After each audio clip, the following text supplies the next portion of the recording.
वो कहते हैं ना कि मेहनत का कोई सब्स्टिट्यूट नहीं होता। आप धीरे धीरे धीरे धीरे मेहनत करते रहो, एक ना एक दिन आपको फल ज़रूर मिलता है। ये जो आप पॉट मेरे सामने देख रहे हैं, इसमें मैंने कड़ी पत्ते के कुछ बीज डाले थे, बट इनमें कोई प्रोग्रेस नहीं थी। जो मैंने दूसरे पॉट में लगाए थे उनमें तो प्रोग्रेस हो रही थी, बट इसमें कुछ नहीं थी। तो मैं तो होप छोड़ चुकी थी। बट आज सुबह जब मैंने देखा तो आप देख सकते हैं इसमें कितना प्यारा ये कड़ी पत्ता और इसके जो 3 सैपलिंग्स हैं वो कितने अच्छे लग रहे हैं। इसके साथ ही हम आज की वीडियो शुरुआत करते हैं। हे एवरीवन, कैसे हैं आप सब? आई होप आप सब ठीक होंगे। आज है 3 अक्टूबर, आज है पहला नवरात्रा। तो आप सबको नवरात्रि की ढेर सारी शुभकामनाएं। पहला नवरात्रा समर्पित होता है माँ शैलपुत्री को, तो माता शैलपुत्री का नाम लेकर ही आज मैं अपनी वीडियो शुरू करती हूँ। तो बोलो जय माँ शैलपुत्री की जय। हम औरतें होती तो वैसे बहुत बहादुर हैं, लेकिन कभी कभी हमें अपना थोड़ा सा स्मार्ट वर्क करके अपने काम को कम करना चाहिए। मैं आज जो आपके साथ बातें शेयर करने जा रही हूँ वो मैंने अपनी हाउसकीपिंग जर्नी से ही सीखी हैं, और इवन मैं सीख भी रही हूँ और आगे भी मैं उन्हें अपनी लाइफ में अप्लाई करूँगी। वो मैं आपके साथ शेयर कर रही हूँ। होप कि उससे आपका भी काम ईजी हो जाए और आपको भी थोड़ा सही लेकिन अपने लिए टाइम मिल जाए। हम आज का वीडियो शुरू करते हैं। हम औरतों को हमेशा फेस करनी पड़ती है जो हर वुमन ने फेस की होगी।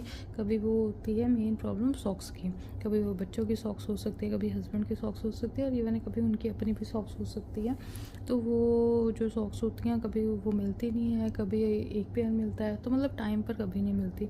कि मुझे इसके साथ इतना कोई प्रॉब्लम हुई नहीं। जब मैंने अपनी ये होम मेकिंग की जर्नी शुरू की थी तो मैं पहले क्या करती थी, सॉक्स को गार्ड बांध देती थी। बट गार्ड बांधने से मैंने फ़ील किया कि सॉक्स ना बहुत स्ट्रेची सी हो जाती है। अब मैं क्या करती हूँ, अब मैंने एक दूसरा जुगाड़ शुरू किया, मतलब ये दूसरा काम मैं शुरू किया है। मैं अब जब भी सॉक्स, ये मेरे हस्बैंड की सॉक्स हैं, ऑफिस की सॉक्स हैं, तो मेरे हस्बैंड की हो चाहे मेरी अपनी सॉक्स हो, तो जब भी मैं उन्हें वॉश करती हूँ और सूखने के बाद मैं एक सॉक्स को दूसरी सॉक्स के अंदर ही रख देती हूँ। जैसे आप देख रहे हैं तो ये आराम से इसी के अंदर है। तो अगर गुआचेगी तो दोनों मतलब अगर लॉस होगी तो दोनों ही इकट्ठी घूमेगी, और अगर नहीं होगी तो दोनों ही साथ ही रहेंगी। मैं हर पेयर के साथ ऐसा ही करती हूँ, उसके अंदर ही उसकी दूसरी सॉक्स को डाल देती हूँ और उसे इतना सिंपल सा हल्का सा रैप करके रख देती हूँ। और उसके बाद मैं क्या करती हूँ, ये वाले आपने जिपलॉक बैग देखे होंगे, ये आप जब भी कोई नाइट सूट वगैरह लेने जाएं ईजिली आप उसके साथ मिल जाते हैं। मैं इन सारे पेयर्स को जो मुझे पता है कि उन्होंने हर दिन पहनने हैं, उन्हें इसके अंदर ही हमेशा स्टोर करके रखती हूँ। तो इससे ये होता है कि कभी अगर उन्होंने खुद भी निकालने हो तो आराम से वो खुद भी निकाल लेते हैं। तो मैं अपनी सॉक्स के साथ भी ऐसे ही करती हूँ। मेरा अलग है, मेरे हस्बैंड का ये अलग है। अब बात आती है कि कभी कभी ये तो है कि जो हम रेगुलर यूज़ करते हैं, बट कभी हम नई सॉक्स भी बाय करते हैं। यहाँ पर ये उनकी सर्दियों की सॉक्स हैं और ये कुछ है जो उन्होंने नई बाय की हैं। मैं इनका अलग, मैंने इनका पैकेट बनाया हुआ है, इनका अलग बैग है। मैं जब भी अभी इन्हें यूज़ नहीं कर रही हूँ मैं इन्हें अलग रखती हूँ कि जब भी इन्हें यूज़ करूँगी तो यहाँ से इसलिए निकाल लूँगी और फिर ये इधर आनी शुरू हो जाएंगी। मैं ये यहाँ पर अलग से रखती हूँ, मिक्सअप नहीं करती हूँ, क्योंकि अगर आप मिक्सअप कर देंगे तो आपको खुद ही नहीं पता चलेगा कि कब आप पुरानी सॉक्स को विदाउट यूज़ किए ही उसे ऐसे ही वो पड़ी रहेगी और आप नई को यूज़ करते रहेंगे। जैसे मेरी ये कोई भी पुरानी ख़राब होगी मैं इधर से ही नई निकाल लूँगी। नहीं तो अगर जैसे विंटर्स आने वाली हैं ये जो सॉक्स हैं ये एंकल लेंथ से थोड़ी बड़ी हैं, ये वो पहनना शुरू कर देंगे, तो मैं फिर तब ये यूज़ करूँगी। तो मैं इन्हें ऐसे स्टोर करके रखती हूँ। जो नेक्स्ट हैक है वो रिलेटेड है मेंस टाई से। पहले मेरे हस्बैंड के ऑफिस में वो टाई पहन के जाना कंपलसरी था, लेकिन अब ऐसा कुछ नहीं है, अब वो कंपलसरी नहीं है। अब वो टाई बिल्कुल नहीं पहनते हैं। अगर आप देखें तो मैंने इन टाइज को सबको प्रेस करके रखा हुआ है। अगर मैं इन्हें इधर उधर ही रख दूँगी तो जब समय आएगा तब ये मुझे मिलेंगी नहीं तो ये इनकी प्रेस वगैरह ख़राब हो जाएगी। मैंने क्या किया हुआ है, मैंने इन टाई को प्रॉपरली इनकी नोट बांध के और टाई पिन के साथ, क्योंकि टाई पिन एक ऐसी चीज़ है जो जब भी आपको समय आए, ये इतनी छोटी चीज़ है, अगर आप इधर इसे रख देंगे तो ये नहीं मिलेगी। टाई पिन को आप टाई के साथ ही अटैच करके रखें।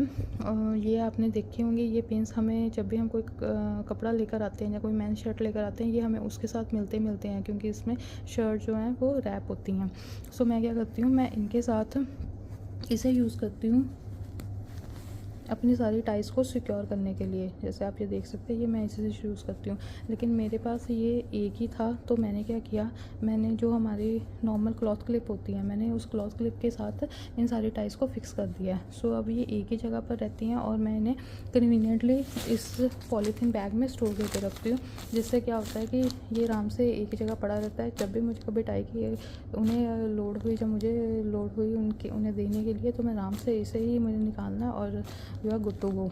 हाँ, ये सेम चीज़ आप अपने अगर आपके हस्बैंड टाई नहीं पहनते, तो जब बच्चों की वेकेशन होती है तो बच्चे अपने स्कूल के कपड़े स्पेशली टाइस इधर उधर फेंक देते हैं, तो आप उनकी जो, क्योंकि बच्चों के स्कूल में उनकी टाई भी 2 या 3 तरह की होती है, हाउस टाई होती है, कोई सिंपल टाई होती है, तो आप ये उनके साथ कर सकते हैं कि उनकी टाई को आप एक ही जगह रख सकते हैं प्रॉपरली ऐसे सिक्योर करके, जिससे क्या होगा कि आपकी जो टाई है वो कभी भी आपको प्रॉब्लम नहीं क्रिएट करेगी अगर आप उसकी नॉट भी बांध के रख देंगे। क्योंकि जब भी किसी ने पहननी है, उसने सिर्फ और सिर्फ नॉट बांधने में हमें सबसे ज़्यादा टाइम लगता है, और कभी कभी ऐसा होता है कि नॉट उस टाइम बनती ही नहीं है, बहुत ट्राई करने पड़ते हैं। सो अगर आप लूजली भी एक नॉट बांध के रख देंगे, तो जब भी आपने टाई को यूज़ करना है, आप आराम से पहन सकते हैं। सो आप टाई जो ये टाई पिन होता है प्लस कोई अगर ब्रॉश है, तो वो भी आप इसके साथ ही लगा के रख दें। Thank you. मैं ऐसे रैप करके इस पॉलीथीन में रख देती होती हूँ कि जब भी मुझे नेक्स्ट टाइम लोड पड़ेगी तो ये एक ही जगह पर मुझे ईज़िली मिल जाएगा। जो नेक्स्ट टैग है वो रिलेटेड है ऑफिस शर्ट से। अगर हम ऑफिस शर्ट की बात करें, तो ऑफिस के लिए शर्ट तो हमें रेगुलर प्रेस करनी पड़ती है। तो रेगुलर अगर आप प्रेस करें, कभी कभी आप बहुत बिजी होते हैं, आप नहीं रेगुलर प्रेस करना चाहते, नहीं तो आपका मन नहीं कर रहा, सो मैं क्या करती हूँ, मैं एक बार या हफ्ते में 2 बार कपड़े प्रेस करती हूँ। सो मैं उस टाइम क्या करती हूँ, जितने भी उनके ऑफिस की शर्ट्स होती हैं, अगर मैंने प्रेस करके रखी हैं या फिर कोई अगर वॉश में गई है, तो अगर मैंने उसे प्रेस करके रखा है, तो मैं ऐसे क्लॉथ ऑर्गेनाइज़र यूज़ करती हूँ। ये क्लॉथ ऑर्गेनाइज़र बहुत कन्वीनियंट है, हैंडी है। इसमें आप एक टाइम पर 11 से 12 शर्ट्स आराम से स्टैक कर सकते हैं। आप देख सकते हैं ये ईज़िली स्टैक हो जाती है। जब भी आपने कोई शर्ट निकालनी है, आप आराम से निकाल लें, कोई भी प्रेस इसकी ख़राब नहीं होती है। ये मैं यूज़ करती हूँ जो उन्होंने रेगुलर वेयर करनी होती है। और एक ये है विंटर्स वेयर के लिए, इसमें विंटर की शर्ट है, और अगर वो कोई नई शर्ट लाए हैं तो वो भी मैं इसी में ही मतलब रख देती हूँ कि जब भी उन्होंने यूज़ करनी होगी, मैं आराम से इधर से निकाल सकती हूँ। जब भी मतलब मुझे फ़र्स्ट टाइम इसे वॉश करना होगा, वॉश के बाद मैं इसे ये यूज़ कर सकती हूँ। सेम चीज़ अगर आप हैक 4 की बात करें, तो ऐसे ही हमारे केस में होता है जीन्स। मेरे हस्बैंड फ्रिक्वेंटली इतनी नहीं पहनते हैं, सो मैं उनकी ऑफिस की पैंट्स और जीन्स को अलग अलग ही रखती हूँ। सो जीन्स के लिए भी मैंने यही ऑर्गेनाइजर्स को है जो यूज़ किया हुआ है। तो यहाँ पर उनकी जीन्स वगैरह इधर पड़ी हैं, ये ऑफिस की जीन्स होगी, जो भी वो जीन्स उन्होंने यूज़ करनी है, जब जो पहननी है, सो वो मैं इधर रखती हूँ। और ये भी मेरे लिए बहुत ही हैंडी रहता है कि अगर उन्होंने कभी खुद भी अपने कपड़े निकालने हैं, तो वो आराम से ईज़िली यहाँ से ले सकते हैं। सो मैं आपको भी प्रेफर करूँगी कि अगर आप भी घर में कम स्पेस है, या फिर अगर आप भी इस चीज़ से जूझ रहे हैं, या फिर आपके मतलब बच्चे हैं कि कपड़े इधर उधर रख देते हैं, तो आप ऐसे क्लॉथ ऑर्गेनाइज़र में इन्वेस्ट कर सकते हैं। ये मैंने मीशो से लिया था जब मैं इंडिया में थी। तो आप भी ये मीशो या अमेज़ॉन कहीं से भी ले सकते हैं। ये कन्वीनियंट है, हैंडी है और कॉस्ट इफ़ेक्टिव है। नेक्स्ट टैग है इस शेविंग फोम से रिलेटेड। आपको पता है ये शेविंग फोम की जो बेस होती है, ये जो बेस है ये इसके मेटल की है। इस पर अगर थोड़ा सा भी पानी लग जाए तो ये रस्ट के दाग लग जाते हैं। ये देखिए, जहाँ पे वॉशरूम में आपके स्लैब पर पानी होगा और अगर ये ओपनली पड़ी है तो यहाँ पर रस्ट के दाग लग जाएंगे। तो मेरे हस्बैंड की ये गंदी आदत है, वो इसे स्लैब पर ही ऐसे रख के जाते हैं। सो मैं क्या करती हूँ, जब वो चले जाते हैं और जब वॉशरूम में मैं आती हूँ, तो मैं क्या करती हूँ, मैंने ये ट्रे बनाई हुई है। ये जब भी आपको कोई फ्रूट्स लेकर आते हैं तो उनके साथ ईजिली आपको ऐसी ट्रेस मिल जाती हैं। तो आपने सिंपली क्या करना है, आप इसके जो फ्रंट है इसे कट कीजिए। तो ये मैंने कट की है। तो मैं क्या करती हूँ, मैं इसे इसके अंदर ही रख देती हूँ। तो इससे ये होता है कि जो भी पानी है, पानी के संपर्क से बिल्कुल ये दूर हो जाता है और साथ में कोई भी रस्ट का दाग नहीं लगता है। जो भी लगेगा वो इस पर लगेगा, मैं इसे बाद में साफ कर देती हूँ। वैसे ऑनेस्टली स्पीकिंग, जब से मैंने ये करना शुरू किया, मेरा ये यहाँ पर भी दाग नहीं लगता है। सो ये जब भी वो चले जाते हैं तो मैं यही करती हूँ, ये मैं उनका पूरा प्रॉपर सेट इधर ही बना के रखती हूँ कि वो यहीं से अपना सारा सामान ले और इसे यूज़ करें। यदि आपको आज की वीडियो पसंद आई है तो प्लीज़ मेरे चैनल को सब्सक्राइब कीजिए, लाइक कीजिए। मेरी वीडियोस को प्लीज़ आप लाइक भी करें, और आप अगर हो सके तो अपने फैमिली मेम्बर्स, अपने ग्रुप में आप उन्हें शेयर कर सकते हैं।